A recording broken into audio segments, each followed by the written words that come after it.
Gaza et ce que vivent ses habitants depuis de nombreuses années. C'est justement le cœur de cet ouvrage poignant, Gaza écrit, Gaza sorti aux éditions Mémoire d'Encrier, une œuvre collective. 15 jeunes Palestiniens racontent leur Gaza, leur quotidien, leurs craintes et leurs espoirs. Et avec nous, pour en parler, ceux qui ont initié ce projet. Bonjour Yara El Rabdam, vous êtes autrice montréalaise d'origine palestinienne et vous avez dirigé notamment la traduction de cet ouvrage. Et à vos côtés, Rodney Saint-Éloi, vous êtes directeur de la maison d'édition Mémoire d'Encrier qui a donc publié cet ouvrage. Je commence avec vous, Rodney Saint-Éloi. Une précision tout d'abord. Ce livre Mémoire, ce livre testament, il a été écrit sous la direction de Refat al-Harrer. Refat al-Harrer, écrivain, activiste palestinien de Gaza, assassiné en décembre 2023. Il a été vraiment la pierre angulaire de cette quinzaine de récits. Oui, c'est lui qui a initié le projet qui est de donner voix aux jeunes palestiniens et palestiniennes. Donc, c'était plus des femmes palestiniennes qui ont de jeunes palestiniennes. Mais ce que je voudrais préciser, Nicolas, c'est que ce travail a été fait il y a 10 ans. Donc, parce que les gens collent ce travail aujourd'hui à l'actualité, mais c'est simplement la répétition de la violence et qui rend à la fois actuel ce livre Gaza écrit Gaza et le témoignage et l'action de la parole de ces jeunes auteurs qui avaient entre 18 et 20 ans avant et qui c'est un professeur, c'est un poète et que Al-Harrer a donné à ces jeunes-là. C'est un don. Et c'est important que vous le précisiez, parce que ces récits, effectivement, ils datent des années 2008, 2010. Ils ont été écrits dans la foulée de l'opération Plomb durci. On le rappelle, c'est une opération lancée par l'armée israélienne. 1400 morts, près de 5000 blessés. Mais comme vous le disiez, hein, ces récits, ils auraient pu être rédigés dans la dernière année et demie. Oui, et c'est ça, en fait...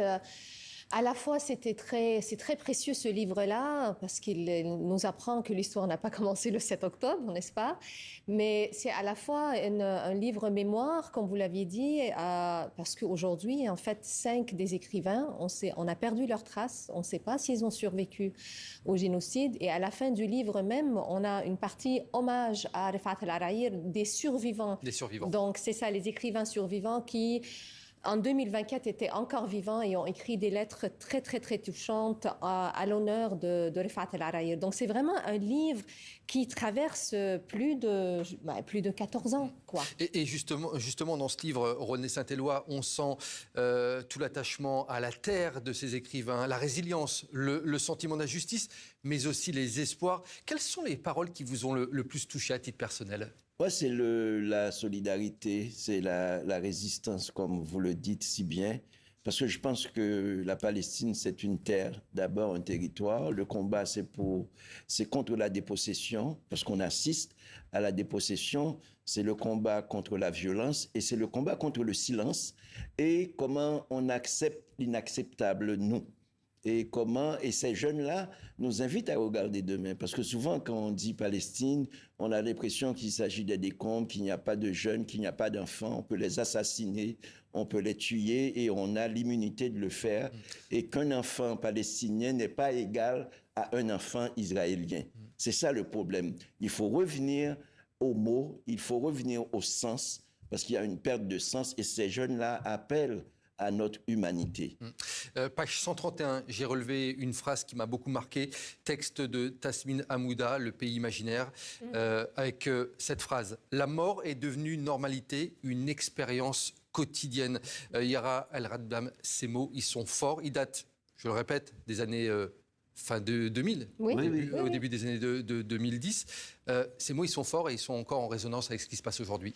Oui, mais effectivement, cette nouvelle-là est traduite par Beata Omobiei Mérès, qui est elle-même une survivante d'un génocide, le génocide du Rwanda, des Tutsis au Rwanda. Mais ce que je retiens de ce livre-là, c'est aussi l'amour de la terre, l'amour des arbres, les relations entre parents et enfants, l'amour du père, l'amour du récit, parce que tous les... L'enracinement.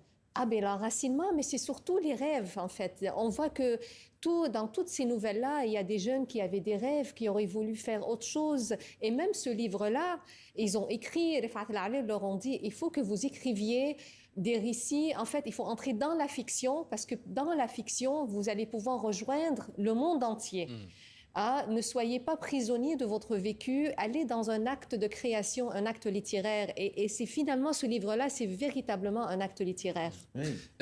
Vous vouliez rajouter quelque chose, René? En fait, ce livre-là nous dit que peut la littérature. Parce que quand tout le monde se pense, se croit, s'imaginait puissant par rapport à l'horreur qui se déroule à nos yeux et qui est souvent télévisée, et on nous ramène à la littérature. La littérature peut inventer demain. Et c'est ça, dans l'invention du demain. Et je pense qu'il y a des zones de puissance que ce livre Gaza écrit Gaza libère en nous et pour nous. Et c'est aussi un livre pour l'histoire, et ça, il faut vraiment le souligner. Une dernière question à vous, Yara El Radban. Je voulais qu'on revienne ici sur la traduction de ce livre. C'était l'un de vos travaux dans cet ouvrage. Ce livre, il a été traduit par des écrivains de toute la francophonie, important de le signaler. Ce livre, vous le décrivez comme l'expression collective d'une solidarité au-delà des frontières. Ce sont vos propres mots. Oui, tout à fait. Il y a 25 écrivains de 17 pays différents qui ont participé à la traduction de ce livre-là.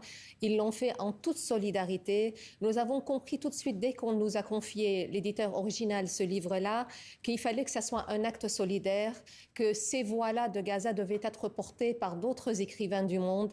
Et voilà, donc c'est vraiment un travail de collectivité, de solidarité internationale.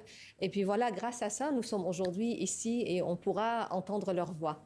Merci beaucoup en tout cas d'être venu nous parler de ce livre Gaza écrit, Gaza aux éditions Mémoire d'Encrier. Merci à vous Yara El Raddan et René Saint-Éloi. Merci à tous les deux pour ce beau témoignage effectivement sur ce livre historique. Merci à vous.